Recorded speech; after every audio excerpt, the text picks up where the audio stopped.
Behind the glitz and viral fan cams, many BL actors carry untold pain, from broken homes and childhood trauma to bullying and the brutal pressures of fame. This series uncovers the harsh realities behind the smiles and the strength it takes to survive an industry that rarely forgives weakness. Santa always dreamed of being an idol, long before anyone knew his name. "I was just a normal kid who loved watching K-pop," he once said. "I really liked BTS. Seeing them on stage with so many people cheering for them, it looked so cool. I wanted to be like that." At 16, he took his first step by entering Thailand School Star 2019 under GMMTV. He didn't win, but the dream stayed alive. He shifted to acting, signed with Studio Wabi Sabi, and landed his breakout role in My Only 12% in 2022. The series made him a BL favorite, but music was still his end goal. So when the Korean survival show Fantasy Boys opened auditions, he didn't hesitate. He packed his bags and left Thailand to chase the dream. But Korea was harder than he imagined. "I wasn't confident when I joined," he admitted. "I couldn't speak Korean. I had no friends. I didn't know what anyone was saying." Most of the other contestants had trained for years. Santa was starting from scratch. Off camera, there were no breaks, just endless practice and pressure. Still, he surprised everyone by ranking first in the first week. But success brought scrutiny. Some K-pop fans accused him of using the idol label to gain popularity in Thailand. Others said non-Korean speakers didn't belong. He was mocked for his language skills and doubted for his place on the show. What they didn't see was the cost. Behind the scenes, Santa was struggling. He cried alone in bathrooms so no one would see. He got sick often, suffering headaches, breathing issues, and being hospitalized twice. But even then, he trained harder. "It was the hardest thing I've ever done," he said. "But I was happy. Because it was something I chose." He faced language barriers, cultural bias, harsh edits, and cold treatment from some contestants. Even with all that, he kept going. But in the final round, he was eliminated. "I was tired," he later admitted. "But I don't regret it. I chased my dream. Even if I failed, I was happy." When he came back to Thailand, fans noticed a change. Many observed that he was no longer as cheerful as before, sensing that something in Korea had left him broken and depressed. After returning to Thailand with his confidence at an all-time low, Santa underwent plastic surgery. In an interview shared by his clinic, he talked candidly about the procedures and the reasons behind them. "The muscles around my eyes were weak, they made me look tired and worried. I was very insecure about that." He also mentioned nasal issues that affected both his breathing and appearance. According to the clinic, Santa underwent double eyelid surgery, ptosis correction, open rhinoplasty, and treatment for his nasal cavity. These changes weren't just cosmetic. They addressed both functional concerns and long-standing personal insecurities. "The biggest change," Santa said softly, "is probably my confidence. When I'm in front of the camera, I feel my face looks perfect and more defined. I feel more confident in myself. I'm really happy I made the right decision." Still, not everyone responded kindly. Some critics accused him of trying to hide the surgeries, claiming he wanted fans to believe his current appearance was natural. Others, especially those opposed to cosmetic procedures, used the confession to fuel online hate. But for many fans, Santa's transparency was refreshing. The pressure to look perfect in the idol world is intense, where every flaw is picked apart under a microscope. For Santa, getting surgery wasn't about vanity. It was about feeling confident in a world that demands perfection but rarely allows vulnerability. By speaking up about it, he broke industry taboos and gave others the courage to face their own insecurities. Even before Fantasy Boys, cracks had started to show in Santa's rising career. His breakout role in My Only 12% came with controversy. At just 17, Santa was swept into a whirlwind of fan service alongside his older co-star Earth Katsumonot. To promote the show, the two were encouraged to share flirtatious moments, both on screen and off. Behind-the-scenes clips, dances, and teasing interviews flooded social media. But what was meant to generate buzz quickly sparked debate. Many fans were uncomfortable with the dynamic. Critics argued that Santa, still a minor, was being pushed into performing intimacy he may not have been ready for. Accusations of grooming surfaced, with some saying Earth should have set clearer boundaries. Santa was a minor when Coolheart was paired with him, grinding up on him offset. It was so nasty, one comment read. Others defended Earth. He didn't ask to be cast, this drama, one fan wrote. He was doing what his agency told him. It's unfair to blame him. Some even felt Santa had more control than people assumed, pointing out that he looked like the initiator in the promotional videos. Still, critics argued that age and experience created an undeniable power imbalance. The situation sparked a larger discussion about double standards in the BL industry. Why is everyone okay with pairings like Max Nat, who have a 9-year age gap and have worked together since Nat was 17 and Max was 26? But Santa and Earth get dragged for doing the same thing? It's unfair how queer actors get judged more harshly, one netizen asked. Santa, still under immense pressure at the time, never addressed the controversy publicly. But for many, the incident became an early sign of just how complicated and demanding his path in the spotlight would be. After his stint in Korea, Santa might have hoped the worst was behind him, but the backlash was just beginning. After quietly finishing his contract with Wabi Sabi in 2024, he signed with GMMTV, eager for a fresh start. Fans of his former ship were disappointed that he had left Earth and the company behind. Things became even trickier when Santa was announced as the co-lead in Perfect 10-liners with Perth Tanapon. Fans, still mourning the loss of Perth Chimin, couldn't accept Santa being paired with Perth. The criticism came fast. Sorry, I'm bitter about this pairing. Is there no one else at GMMTV? Why is Santa in this drama? Chimin's acting is way better than Santa's. Behind the scenes, Santa was also nervous about the pairing. Perth was already a big name in BL, with a dedicated fanbase and years of experience. Santa, though no stranger to the industry, felt like a newcomer. I feel like I'm not good enough yet, he confessed. I'm still young. I want to grow. I want to improve and be worthy of standing next to Perth. His vulnerability showed just how deeply the criticism had affected him. But Perth stepped in with support. Honestly, Santa is very talented, he said. He just lacks confidence. I want everyone to tell him how amazing and talented he is. As Santa's popularity grows, a worrying trend is emerging in the BL fandom. Fans who claim to support him are causing harm to those around him. It all started with a slip-up from Forth, who accidentally mentioned the outdated Perth Chimin pairing instead of Perth Santa. Even though Forth quickly apologized, some fans bombarded his TikTok with harsh comments, demanding Perth Santa only.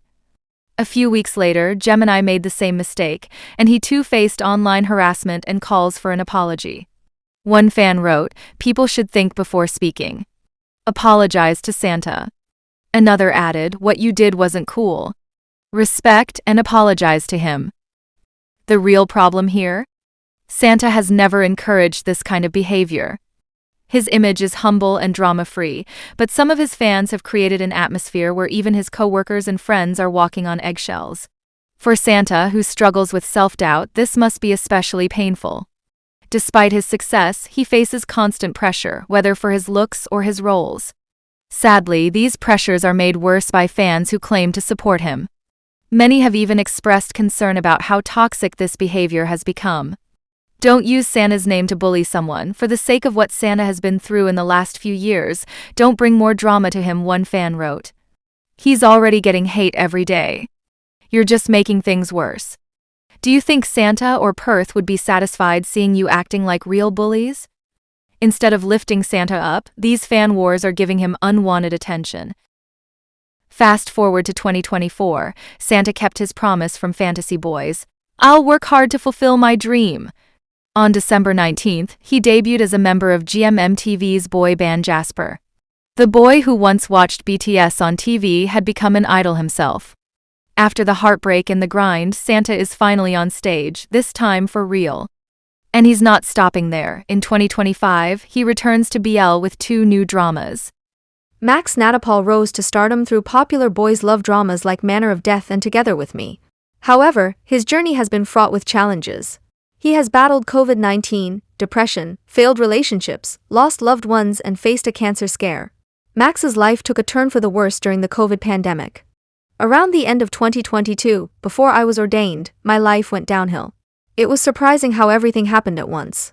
First, he contracted COVID and missed out on a movie project he was excited about. I love acting in films, and this one had a foreign cast with a Korean actor I admire. The casting was already done, but I couldn't go because of COVID. I felt so regretful. Just 2 days later, his grandmother passed away. That was a huge blow to me because we were very close. Max's troubles seemed to multiply quickly. Then, 2 days after my grandmother's death, the worst thing happened. I was cheated out of a huge amount of money by business partners. They took over 10 million baht, which was everything I had earned from acting and investments. My life felt completely shattered. It was like everything I had worked for was gone in an instant. Despite everything, Max never considered suicide. That thought never crossed my mind. I always try to find a way to move forward.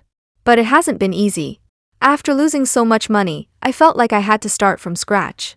It was heartbreaking to see all my hard-earned money disappear. I trusted those partners, and they betrayed me in the worst way possible. This betrayal was a harsh lesson about the cruelty of some people. It was a wake-up call. Meanwhile, his health was deteriorating, with severe pain compounded by the stress of his financial and personal losses. There were days when I didn't know how I was going to get through it. Even with the physical pain, the emotional toll was even harder to bear. I kept pushing forward, trying to stay positive and focus on my recovery. I've learned a lot from these experiences. It's taught me about resilience and the importance of staying hopeful even when things seem impossible. Max's struggles were so severe that he eventually saw a doctor who diagnosed him with depression. When I went to see the doctor, they diagnosed me with depression. But I chose not to take the medication. I believed that everything would eventually pass on its own. Taking medication felt like admitting I truly had depression. The thought of a 6-month treatment was overwhelming. Instead of medication, Max decided to become ordained, something he had always wanted to do for his parents. I hoped it would free me from the struggles I was facing. Max struggled with his problems in silence, especially within the entertainment industry. I didn't dare talk to anyone about my problems. I couldn't bring myself to admit that I had been scammed. I felt so stupid and couldn't sleep, constantly blaming myself for being so naive. He did confide in Tull, who has been a true friend and showed genuine concern. Tull knows what I've been through and has supported me at every step. He was there when I had no money at all. Max also mentioned how he had been helped by friends around the world. Even when I traveled to foreign countries, people helped me because they knew I was the type of person who, when I have, I give. For example, during a trip to Korea, friends offered him a place to stay because he had taken care of them before. Despite my hardships, I continued to give what I had to others. People offered me places to stay so I wouldn't be stressed and could relax. When it seemed like Max's troubles were finally easing, another problem arose. I was waiting for my hair to grow back so I could return to work, Max shared. Eventually, I started getting work again. One day, while eating barbecue pork and parked on the side of the road, a motorcycle driver dozed off and crashed into my car. My car's lights were shattered, and my insurance had expired that very day. It cost me around 400,000 baht to repair.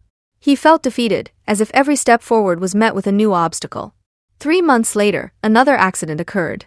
I wasn't drunk or reckless, but my car was hit again. This time, I ended up in the hospital, and the repair costs were around 700,000 to 800,000 baht. The car had been a gift from his dad when he entered Chulalongkorn University, so Max couldn't bring himself to sell it despite the financial burden. My life seemed to be in a constant downward spiral, he said. Each setback was more disheartening than the last. My ordination was a way to seek that peace and to honor my parents, but it also became a means of escaping the relentless pressures of my life. Just a year ago, Max faced serious health issues due to stress affecting his stomach.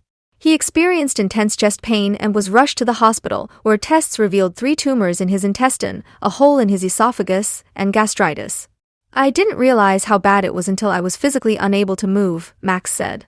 Initially, he was fed through a gastric tube, which didn't help his stomach heal properly. He had to use anesthetics to swallow food, which was both confusing and distressing. Surgery was needed to remove a tumor that had the potential to be malignant, but fortunately, it wasn't cancerous. The tumor was removed, but it needs to be monitored closely, Max explained. He noted that there's a family history of cancer, so there's a chance it could become cancerous in the future. At a fan meeting, Max shared his progress. I'm feeling better. I've been able to eat soft foods like congee and rice porridge without the need for anesthetics for the past 2 to 3 days. He also talked about his brother, Paul, who was struggling with kidney failure. My brother has also been having a rough time. We've both been through a lot, so we've been focusing on making merits to find some solace. You might have seen me making merits in places like Cambodia. It wasn't for travel but to give back and hopefully improve our situation. Max revealed he had lost about 4 to 5 kilograms due to his illness but pushed himself to keep up with his commitments. Facing the possibility of death during my surgery made me reconsider how I want to live my life. If the tumor had been malignant, it would have posed a significant challenge.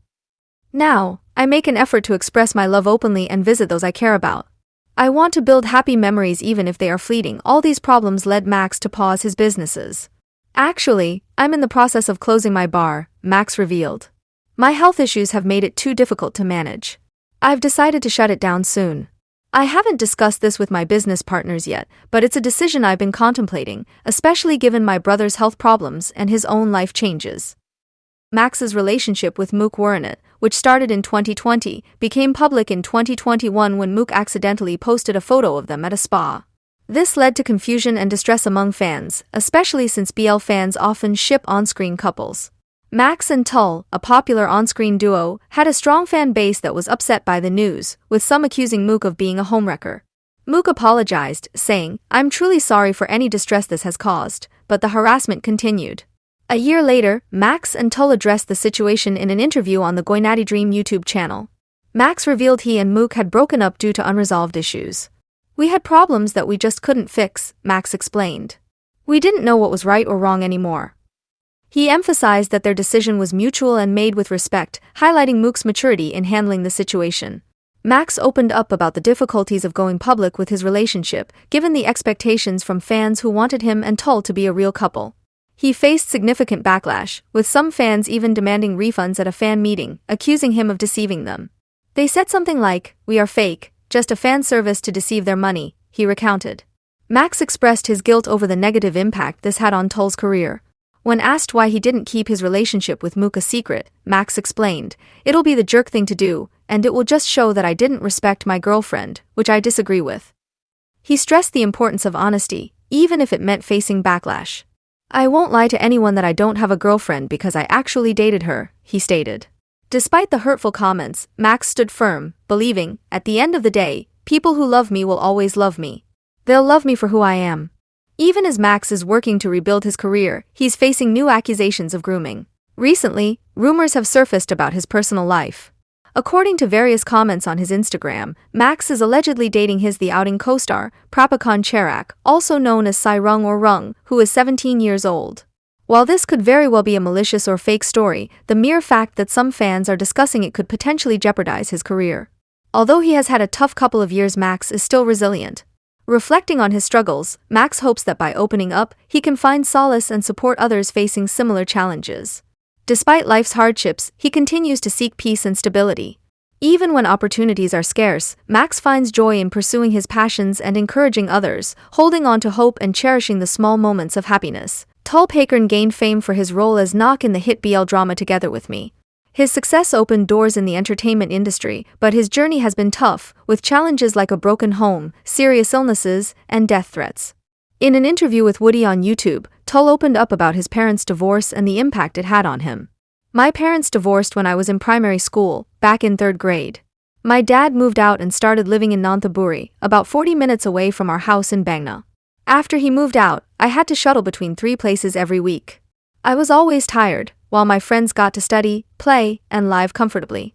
Most of my days were spent packing and moving up and down." Tull vividly recalled a particular night that stuck with him. "There was a period when they fought intensely. My dad had just bought me a game as a reward for my good grades. That very night, my parents shut their bedroom door and quarreled loudly. I remember thinking, is it my fault? Did buying that game cause the divorce? I felt so guilty, like I had done something wrong. This guilt led him to strive for perfection. I told myself, since I caused the problem, I can't make any more mistakes. So I studied hard and became the perfect son, always trying to compensate. From that day, I became a perfectionist." Tull's childhood experiences also inspired his career aspirations. "I think my desire to be a land developer came from that time. After the divorce, my dad had to find another village to live in, so I saw many places. I wanted to build a village to fill the void I felt from my parents' separation. My dream was to create a harmonious space for families to live together, seeking the stability and connection I lacked. When Tull was 25 and in the midst of promoting his BL series with co-star Max Natapal, he received a shocking diagnosis: skin cancer. He recalls, "I woke up to find white patches on my bottom. The patches started spreading until my whole bottom was covered. I consulted a senior from school who specialized in skin. Thinking it was vitiligo, I took a picture and sent it to him. But the response he got was far from what he expected. He texted me, very seriously, saying, 'Tull, I don't think what you sent me is vitiligo. Meet me at the hospital.' A biopsy was done, and later, he texted me saying, 'Tull, don't panic, but you have a condition called hypopigmented mycosis fungoides. It was a variant of lymphoma on the skin.' I couldn't believe it. I kept staring at the word lymphoma because lymphoma is a type of cancer. At that time, Tull was on a high with the popularity of Together With Me, and the news felt like a cruel twist of fate. I felt like life was unfair. Why was this happening to me at such a crucial time in my life? I had always eaten healthy, exercised, did well in school, and was finally seeing progress in my career. I thought, I've done everything right. I had to accept it, but my mother was constantly crying. Thankfully, Tull learned that the condition could be treated and he recovered quickly. However, a few short years later, Tull faced another health challenge: Bell's palsy. One day, after promoting Manner of Death all day, I got home around 11 p.m. That evening, I started to feel my right eye twitching. While brushing my teeth, I noticed I was drooling, and my mouth went numb. I couldn't move the right side of my face. I thought, is this a hemorrhagic stroke? But it didn't happen during exams. I ran to my mum, who's a dentist, and asked her to take me to the hospital. His mother assured him it wasn't a stroke. She said, "It shouldn't be a hemorrhagic stroke. Your tongue would hang out, you'd be babbling, and your hands and feet would be numb. But none of that happened, except for your numb face." She told me to go to sleep and see a doctor if the symptoms didn't improve. The next morning, the symptoms remained, and I was diagnosed with inflammation of the 7th cranial nerve, caused by a decrease in immunity and a chickenpox virus. Tull described those 3 months as incredibly difficult. I couldn't work at all. All programs were cancelled. I felt terrible for the people I was supposed to work with. I had to wear goggles in the shower to keep shampoo out of my eye because I couldn't control my eyelid. My right eye was dry when I slept because my eyelid wouldn't close. But fortunately, I met an excellent physical therapist who treated me with laser, electrical stimulation, and acupuncture. Eventually, my face returned to normal. Despite the setbacks, he found a way to move forward and continue pursuing his passions. Despite being an unproblematic actor who mostly keeps to himself, Tull has faced a torrent of social media bullying, especially after he started dating fellow BL actor Mew Sapazit. The two met over a decade ago while studying at the same university and began dating in early 2022 while Tull was pursuing his master's degree in America. Although they never officially announced their relationship, it became clear to fans when Mew traveled to America 3 times, stayed at Tull's place, and they were spotted sightseeing and celebrating birthdays together. Of course, in the world of BL culture, where fans take shipping very seriously, their relationship sparked a storm. Many fans become so invested that they believe their favorite ships are secretly dating, even though most BL actors are heterosexual. Mew Gulf fans, being one of the largest and most fervent fandoms, reacted with intense hostility. They called Tull all kinds of names, from ugly and homewrecker to clout chaser and sewage water. They sent him death threats, mocked his Bell's palsy diagnosis, and wished something bad would happen to him. One of Tull's fans vented her frustration, saying, "Wanjai are making fun of Tull's appearance, knowing damn well he's a survivor of cancer and Bell's palsy. They lose all morals over a BL ship that ended 5 years ago and keep harassing Tull. Mew telling them to seek professional help is not enough, I need a gun." The harassment extended to Mew, prompting him to publicly state that he hadn't spoken to Gulf in years and urged the fans to call the mental health hotline.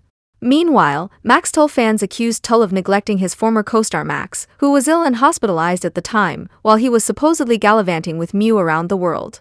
When Tull returned from the United States and had a fan meeting in Japan with Max, they provided some fan service, including reenacting a kiss from Manner of Death. This led to even more backlash, with some Mew fans calling Tull a whore for doing his job and selling the ship during the fan meet. When Mew and Tull finally confirmed their relationship, Tull explained why he had been reluctant to go public. "The world is harsher than I expected," he said. "They don't know me, but they want me to die. People judge me and make me suffer for my choices." Even with their relationship out in the open, Tull continues to face daily hate. Unfortunately, Tull is quite sensitive, and the hate does get to him. "I'm a worrywart," he admits. "I think too much about every little thing, despite my image as a sociable extrovert. But when I'm on my own, I'm quite obsessive-compulsive. I tidy my room and fold my clothes. I thought I could handle social media better as I got older, but sometimes I feel like I'm not as good at it as I could be.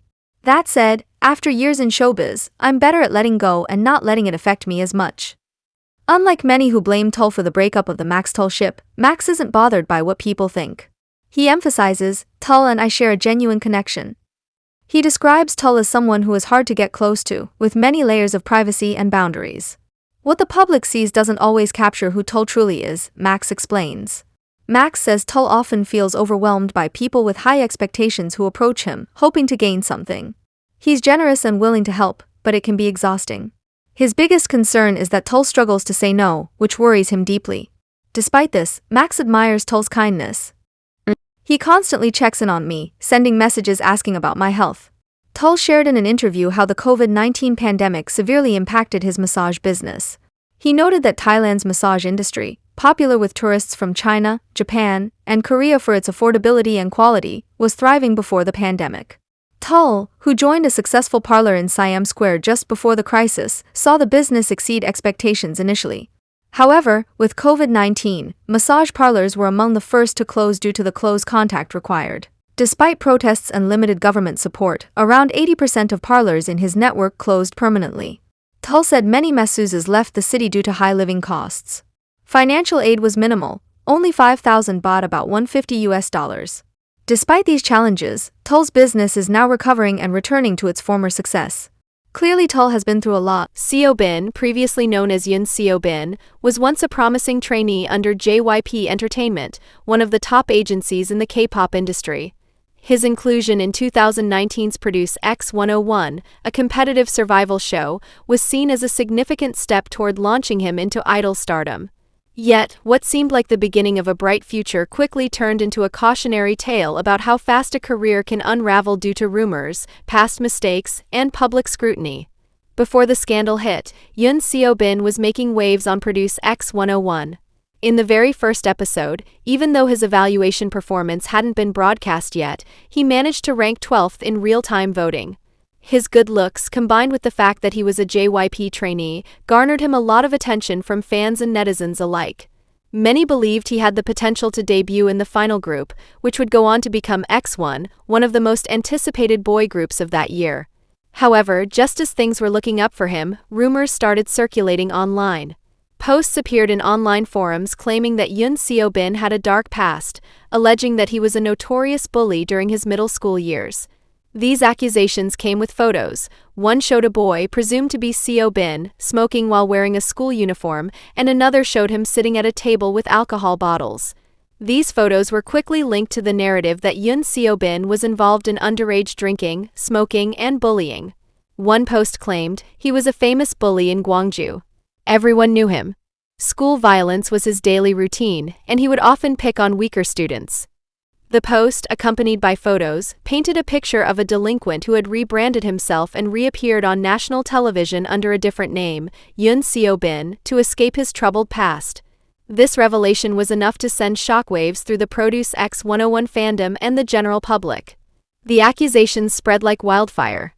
Fans who had initially supported him turned their backs almost overnight, calling for his removal from the show. If the bullying rumors are true, he shouldn't be allowed to stay on the show. "We can't support someone with that kind of past," one fan wrote in a public statement.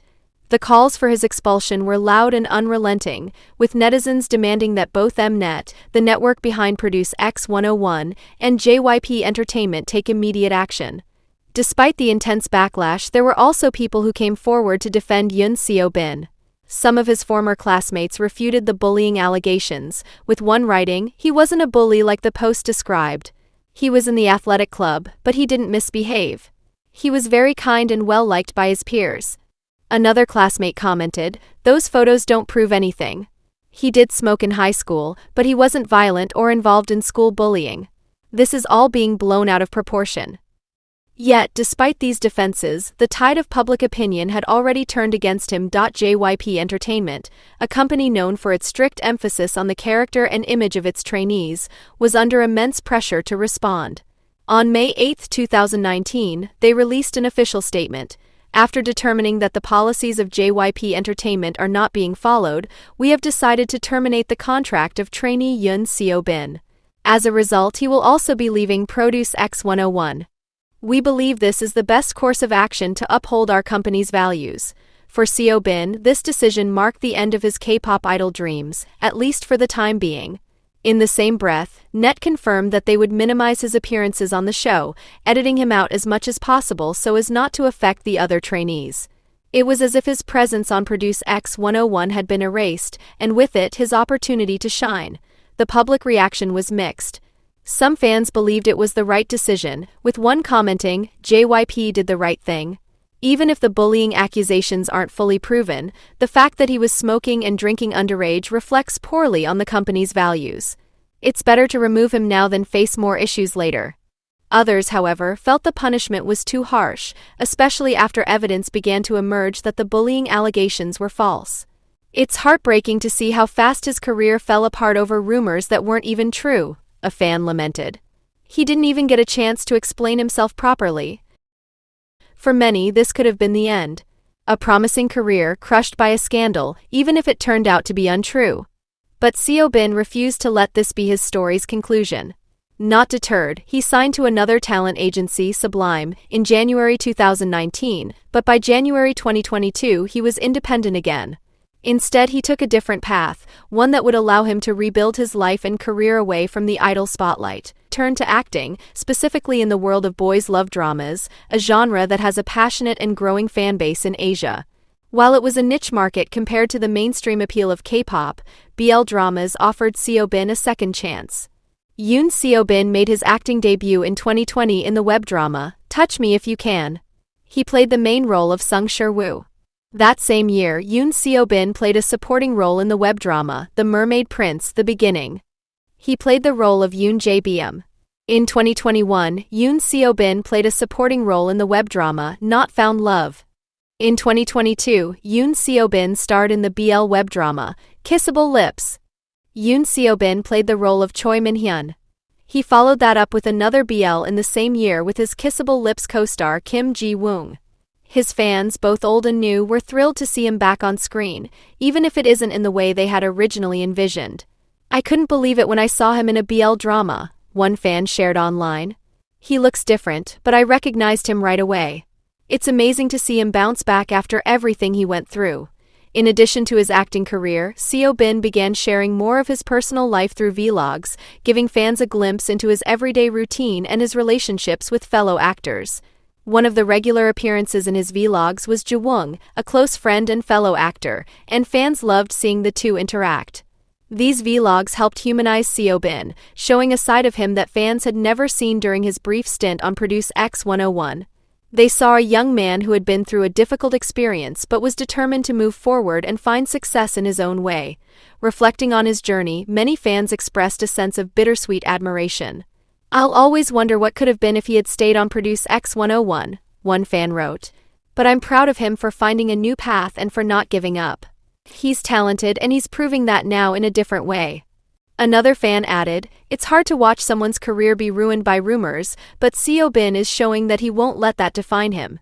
Today, Seo-bin continues to build his acting career, slowly but surely gaining recognition in the BL drama world. His story serves as a reminder of how quickly fortunes can change in the entertainment industry, but also of the resilience required to bounce back from public scandal. For those who have supported him from the beginning, his journey is far from over. In fact, it's just beginning.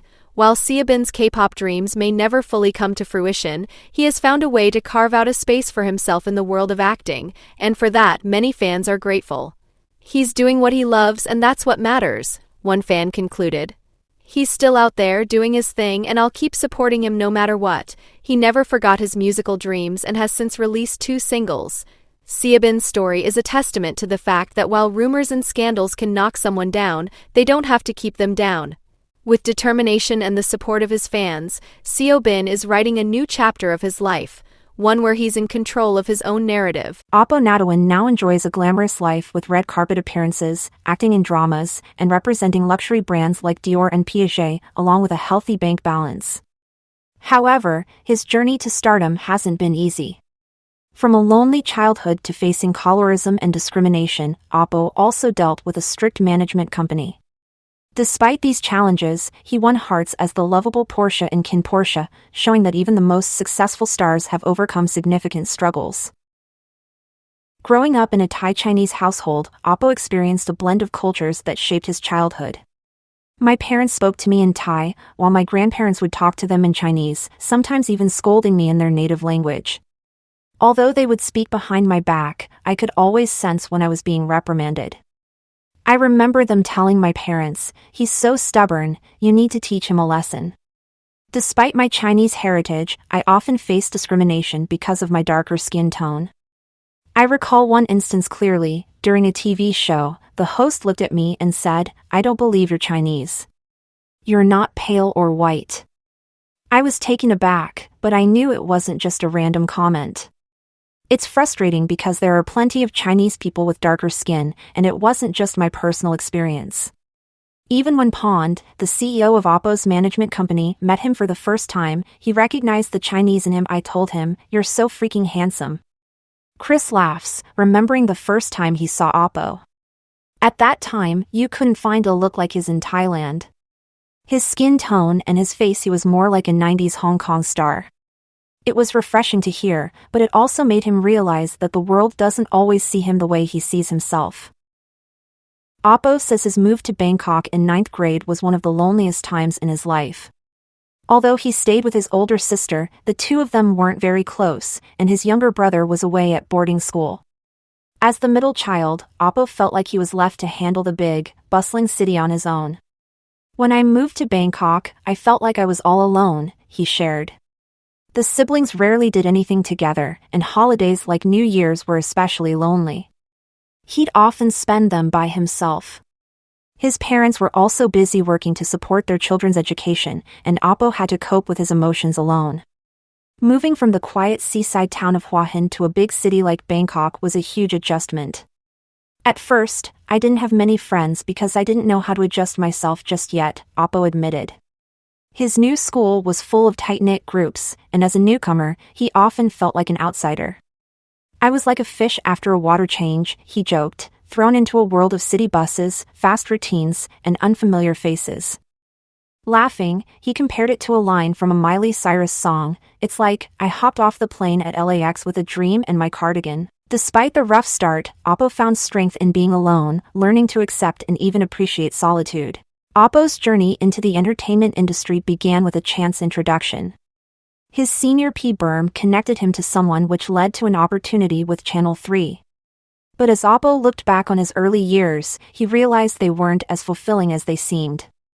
"I was just a kid when I first started," he said, remembering his role in Sudkane Sane Ruck. Even though the drama was popular and featured many big stars, Oppo felt like he was on the sidelines. People's focus was on the grown-ups, he admitted, recalling that he was often unnoticed as a new face. While he got steady roles and attention, by age 25, Oppo found himself questioning the path he was on. "I started thinking, in 5 years, I'll be 30. Someday, fame will fade, and I don't have any other skills," he shared. "If I can't do anything else, what's left for me?" Acting and modeling had started to feel repetitive. He realized he wanted more out of life than just showbiz. "I needed to try living a life. I needed to see what a human's life was about." One major reason Oppo drifted away from acting was his frustration with Channel 3's culture. "They taught me that I was a fra-ek, leading male, and could only interact with certain people," he explained, disliking the industry's strict hierarchy. "I think all people are equal. I can't make a delicious meatball like a street vendor, but I need those people too. Without them, how could I be famous?" Oppo's belief in respect and equality for everyone, no matter their role, eventually led him to step back from an industry that didn't align with his values. Oppo's discomfort with the strict rules of the industry grew more obvious as he shared the expectations placed on him. "On set, there's real respect among everyone working together," he explained. "But off-screen, there are rules you're supposed to follow that just aren't me. I didn't want someone else controlling my life." His management wanted him to maintain a distant, untouchable image, one that felt completely out of sync with who he was. They wanted me to act like I was very famous, like the public couldn't reach me. I wasn't even allowed to cook, Oppo revealed. That's just not who I am. Production companies would even ask him, "Are you gay?" Their constant questioning made him feel like he was doing something wrong. Unsure of himself, Oppo started to act in a more traditionally masculine way to fit their expectations. "I was told, don't act like that. People will think you're feminine," he shared. "I felt like I had to hide parts of myself every day on set." Everything changed when he met Pond. Pond told me, "You can be whoever you want to be. Being gay or not isn't a problem. What matters is if you're happy being you." That moment shifted Oppo's perspective. "I realized my sexuality is nobody's business," he said. In 2019, Oppo made a daring choice. He ended his contract, sold all his furniture, packed his bags, and left for the US. He didn't have a set plan, just a burning need to break free from the repetitive cycle of acting and modeling. "I just wanted to try," he said. "If I didn't take the chance, I'd regret it forever." The moment he made his decision felt surreal. "Once I packed everything and was ready to go, I understood what it felt like to have the guts to really do something." Moving to New York brought a thrill. Oppo loved the city's fast pace, its energy matching his own. "Nobody walks slow here unless they're with their dogs or eating," he joked. The constant movement made him feel alive, so different from the structured life he'd known in Bangkok. But the excitement didn't last forever. At first, it was fun. "Very fun," he shared. But over time, the isolation and challenges of city life began to set in. "I started to feel lonely," he admitted, describing his tiny room where he even used his suitcase as a closet. New York was vastly different from Bangkok, where he'd always had the comfort of his parents nearby. "If I needed something, my parents would drive all the way from Hua Hin to bring it to me," he recalled. Here, he was truly on his own.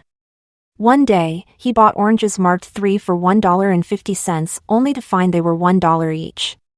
At first, he hesitated but decided to speak up, proudly thinking, "Dang, I can do it." For Oppo, that moment of standing up for himself was a reminder of his growth and independence. Living far from home had its struggles, but each experience became a valuable lesson, helping him find strength in his new life. Oppo's return to Thailand during the COVID-19 pandemic turned out to be a defining moment for him. "If it wasn't for COVID, I would have never returned," he admitted. Life in the US had been eye-opening, but as the pandemic swept through New York, even shutting down Times Square, he realized Thailand was handling the crisis better.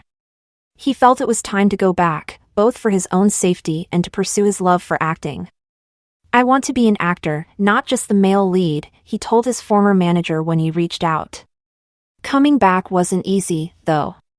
Oppo had been away from the Thai entertainment industry for years, and after his previous experience with a management company, he was reluctant to sign another contract and fall into the same routine.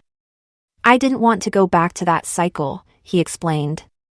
Still, his passion for acting remained strong, and he longed for roles that felt authentic and allowed him to explore deeper emotions. That's when his former manager suggested he audition for Kin Portia, the series.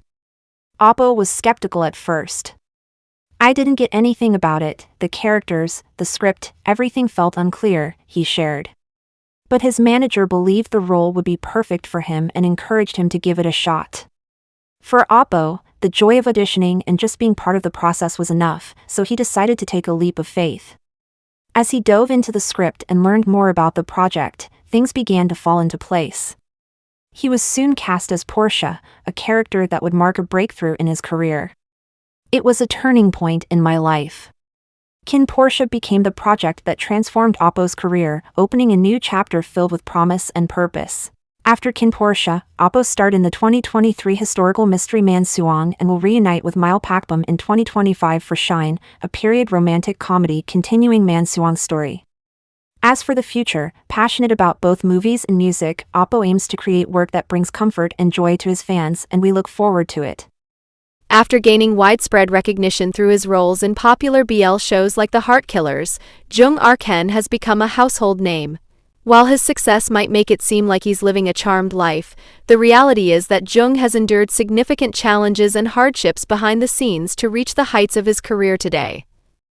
Joong's childhood was a journey shaped by movement, adaptation, and resilience. Born in Thailand, he lived there until he was 8 years old. Life took a dramatic turn when his mother remarried, and the family moved to Turkey. For nearly a decade, Istanbul became Joong's home. Adjusting to life in Turkey wasn't easy. When I first arrived, I didn't speak the language. I was placed in a primary school class with children 2 years younger than me to help make up for the language barrier, he recalled. Life in Turkey brought its own set of challenges. Joong, as the eldest sibling, felt the responsibility of helping his family. At 16, Joong Arken made a life-changing decision to leave his family in Turkey and return to Thailand to finish high school. My mother had 3 children and I'm the oldest. My father was the only one working. I wanted to finish school quickly so I could start working to help. Leaving Turkey was bittersweet. Returning to Thailand alone, Joong stayed with his aunt, and instead of going to high school he studied at home. I had no friends. Thailand felt unfamiliar after so many years away. But I was determined to succeed. He completed high school in record time and began working to support his family back in Turkey. When Joong returned to Thailand, he always knew he wanted to be a star. When I was a kid, my family wanted me to be a singer, he shared. I like singing, but I didn't see myself as a singer. My childhood dream was to become an actor. I remember dreaming about seeing myself on TV when I was little. Eventually, acting found him. At that time, I didn't have the best mindset, he admitted with a laugh. I kept hesitating, wondering if I could do it or not. But in the end, I accepted my first acting job in the series 2 Moons 2, playing one half of the main couple. After taking his first steps in acting, Joong decided to pursue another dream, becoming an idol. He traveled to China to train and compete in the idol competition Asia Super Young, pushing himself to grow in new ways.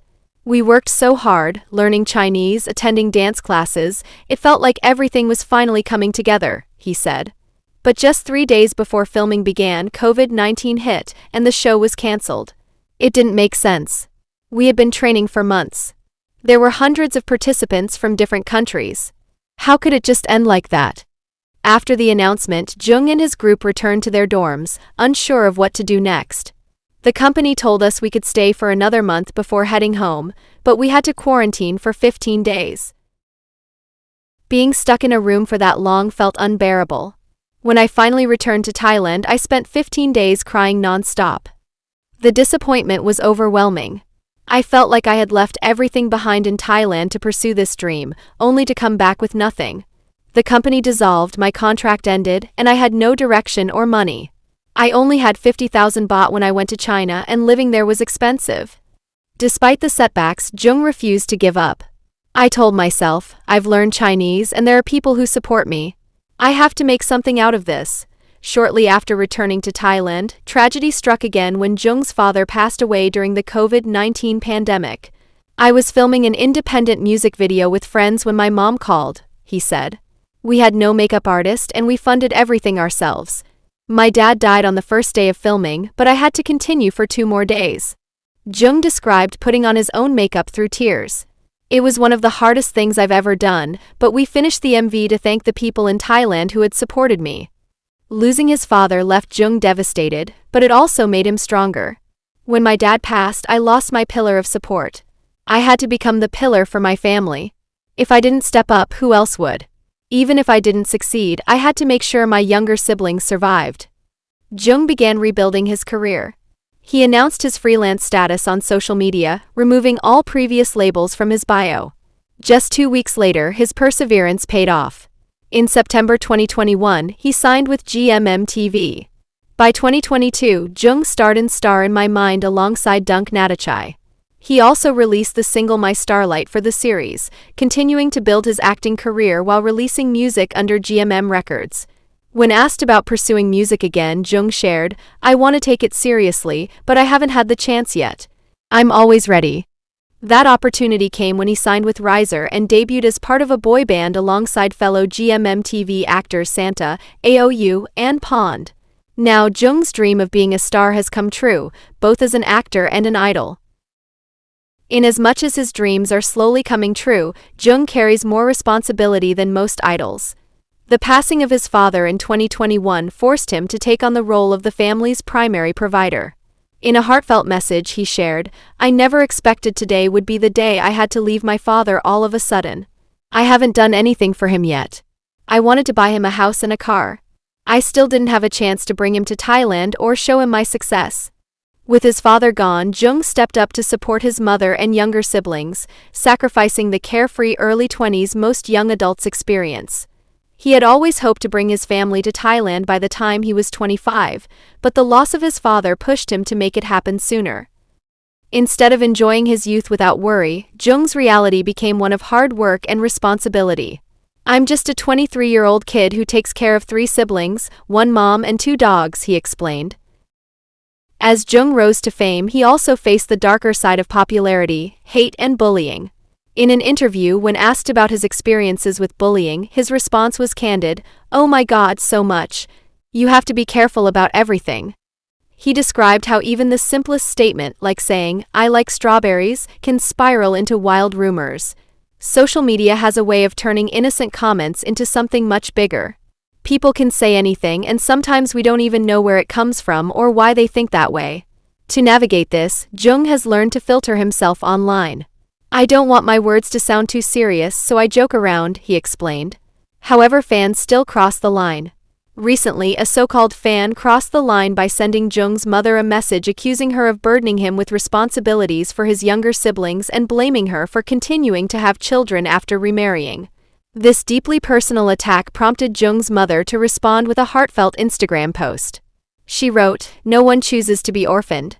No one marries and has children expecting their spouse to pass away. If you've never faced such loss, consider yourself lucky and live your life with kindness.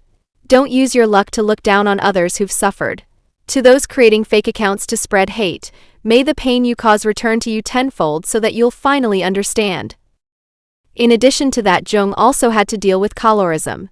Colorism remains a deep-rooted issue in the entertainment industry, especially in Asia, where fairer skin is often equated with beauty and success.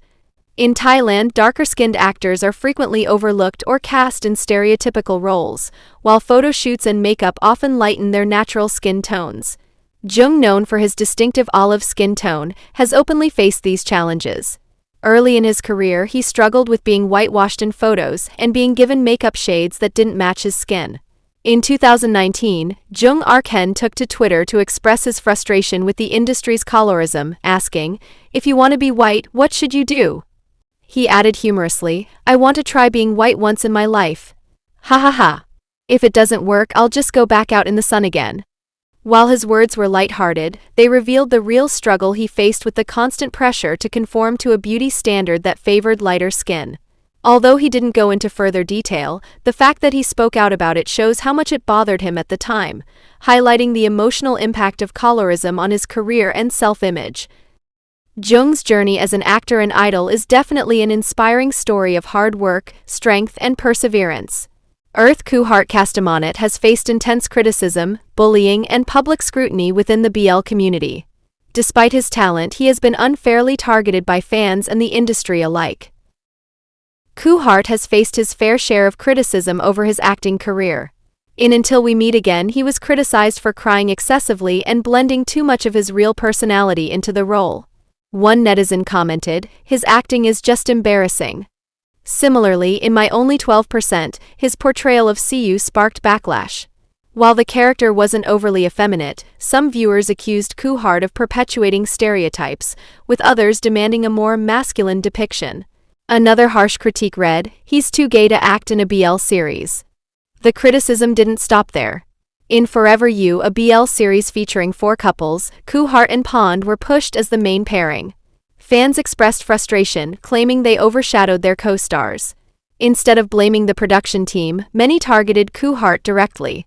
Some even called him ugly and unworthy of being a lead. One viewer commented, "Best episodes were the ones where Earth wasn't in them." Another said, "Earth ruined the series in every scene he was in." The recurring complaints often highlight his lack of range, with viewers saying he plays every role the same way.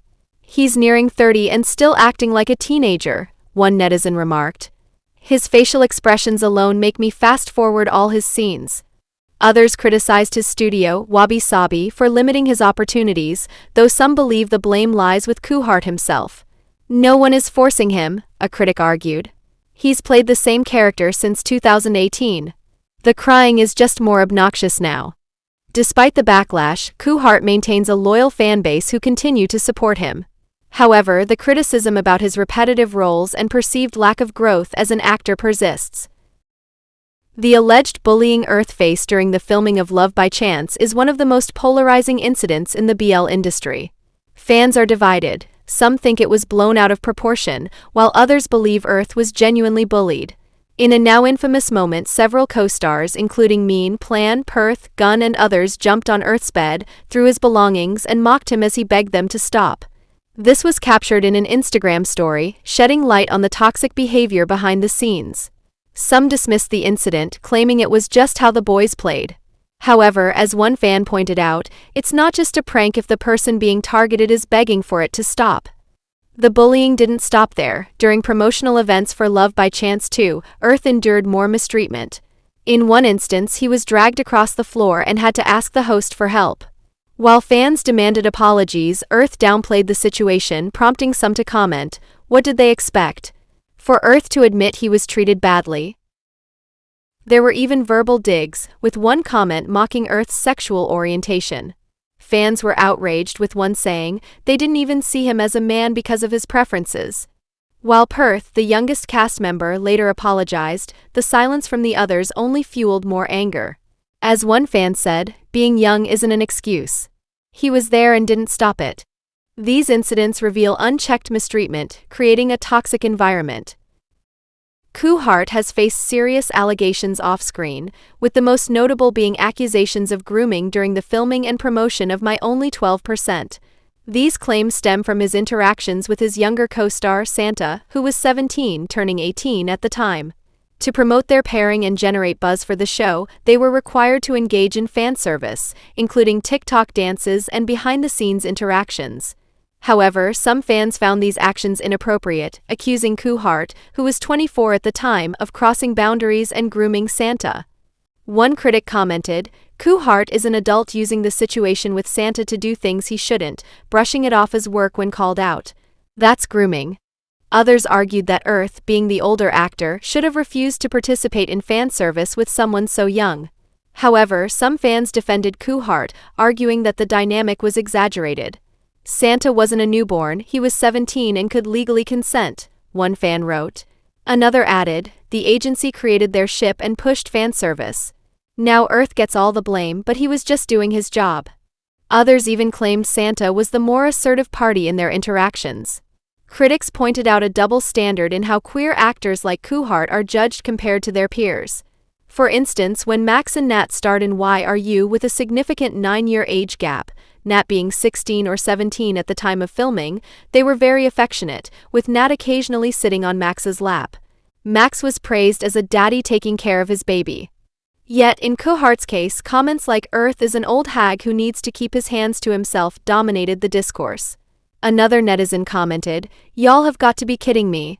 4 Minutes started filming when Fwaiz was 17 and Bass was 26. If you've watched it, you'd know that what Santa and Kuhart did is nothing in comparison." This inconsistency highlights how queer actors often face harsher scrutiny, with critics focusing on personal biases rather than consistent standards across the industry. Despite the defenses and calls for fairness, the accusations remain a point of contention among fans and detractors alike. A major issue in the BL fandom is the rejection of femininity in gay men.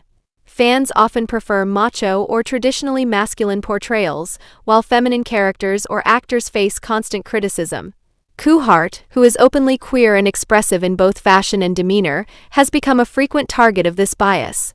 Some fans have called him too gay or too weak, with one comment reading, "Wow, I don't like Earth, he's very unsuitably feminine." Another fan bluntly stated, "I prefer an Yuk who is still macho," reflecting deep-seated biases against queer men who don't fit rigid gender norms. Kuhart's personality has also drawn criticism. "His personality is very grating to me and I wouldn't consider myself a fan," wrote one netizen. Some fans argue this hate stems from toxic preferences. These fans want men who kiss each other but still fit their fantasy of dating a masculine guy. They can't handle more feminine men, and it shows as homophobia. On top of that, Hart has been accused of making pink money and trying to look like a woman because of his style choices. Another wrote, "I hate him in real life. He dresses like a woman." Even harsher comments labeled him an attention seeker or a slut. The ongoing criticism underscores how the fandom's biases often overshadow the broader goal of authentic representation in BL media. Hart's experiences are not unique. Many BL actors face similar bullying and exploitation. To make a change, we need to support actors, respect their boundaries, and push for true LGBTQ+ representation in the industry. Super's journey from a competitive swimmer to a rising actor is marked by both triumph and hardship. Overcoming a career-threatening injury, facing public scrutiny, and dealing with personal struggles, Est's path has never been easy. Est began swimming at the age of 5, and by middle school he was already competing at a national level. But at 16, everything changed when a severe shoulder injury nearly ended his career. "It felt like my tendons were about to snap," he recalled. The pain was excruciating, and he couldn't even rotate his arms, let alone train. A doctor told him to quit, but Est refused. After months of physical therapy, he was able to return to swimming and made the national team, but his body had already taken too much damage. "I couldn't train at my full potential for years," he admitted. His dream of competing at the highest level was slipping away, yet he continued to push forward, refusing to give up on the dream he had worked toward since childhood. However, just as things seemed to be stabilizing, the pandemic hit, disrupting his life and swimming career. It was during this time that Est unexpectedly found himself stepping into the world of acting, landing his first significant role as his in love by chance. Though acting had never been his aspiration, he attended auditions out of a need for new direction. "After swimming, I didn't have a dream I felt proud talking about. I was just trying to move forward, day by day." After the pandemic, Est returned to competitive swimming and even made it to the 2023 Asian Games, but he soon realized that things would never be the same. Faced with the realization that his passion for swimming had been irrevocably changed, Est shifted back to acting. This change led him to GMMTV and the role of Po in Tempo, the heart that skips a beat. The role of Po turned out to be more than just another part. It was a reminder that life often takes us in unexpected directions. Though he had acted before, this was his first lead role. Although acting may not have been his dream, but he's fully dedicated to giving it his all. The transition from athlete to actor was far more brutal than Est had anticipated. As a swimmer, he had already faced immense pressure, training for years to compete in mere seconds, carrying the weight of expectations from audiences and competitions alike. But despite the intensity, he had learned to endure it. Stepping into the entertainment industry, however, brought a different kind of challenge. "When I was a swimmer, I thought I was mentally strong, but here, I feel less confident." The scrutiny was relentless, magnified by social media, a space he never felt entirely comfortable navigating. "In sports, I could see my competitors, my supporters, and my critics. But in this industry, I can't see everyone, yet everyone can see me." The overwhelming visibility, the constant feedback, and the pressure to meet public expectations became a new battle he had to fight. Still, despite the struggles, he remains determined. "This is the challenge I have to overcome so I can move forward." His BL ship almost sank. In 2023, Est expressed interest in doing another BL but lacked a co-star until GMMTV paired him with William for Tempo. However, their ship nearly sank before it could sail due to pressure from toxic fans. At the Tempo series finale fan meeting, William revealed how close they came to parting ways. While they never had personal conflicts, outside forces made their journey difficult. He shared, "We've never argued, but there were things that almost separated us. I told PS, can I ask for one thing? Let's succeed together. No matter what happens, I'm still here. We'll be just fine. I'm not going anywhere." Est, who once considered walking away, responded with a heartfelt promise. "I'm sorry if I've been weak sometimes, but from now on, I won't be weak anymore. I'll be strong." Much of the backlash against William Est came from Lycan fans, who preferred to see William paired with a group member. Had that been the case, they might have supported the ship instead of attacking it. Fans criticized the series for pulling William away from band practice and music events. After episode 9, Thai fans attacked Est, accusing him of taking advantage of William and criticizing a shirtless photo of him, claiming he was still a minor at 19. Still, despite the pressure, William and Est stood by each other. Even William acknowledged their struggle, tweeting, "This series made us encounter what we didn't want to encounter and see what we didn't want to see, but it also made us grow together in many ways." Friendship breakups. For years, Est and Joong were best friends at GMMTV. They traveled together, took countless photos, and shared many moments with their mutual bestie, Dao Pattaya. However, in October 2024, fans noticed that Joong and Est had unfollowed each other on social media. Est even deleted some photos and videos with Joong, suggesting a serious fallout. Around the same time, Dao also stopped liking Joong's posts, sparking rumors that both Est and Dao had an issue with him. Dao stayed close to Est, even visiting him on set, while Joong was noticeably absent from their usual gatherings, including Dao's Christmas party. However, in February, fans were shocked when Joong refollowed Est on Instagram. Est followed back the next day, though they still didn't interact publicly. The first real sign of reconciliation came on March 10th, when Est publicly wished Joong a happy birthday. Joong responded with a simple, "I'm happy, thank you." While their friendship is far from what it once was, fans are hopeful that this is the start of them reconnecting. Despite all he has overcome, Est's life has transformed. His role in Thaempa was a huge success, and now he's expanding his talents by learning to sing and play musical instruments. With a packed schedule of events and media appointments, Est's career is thriving.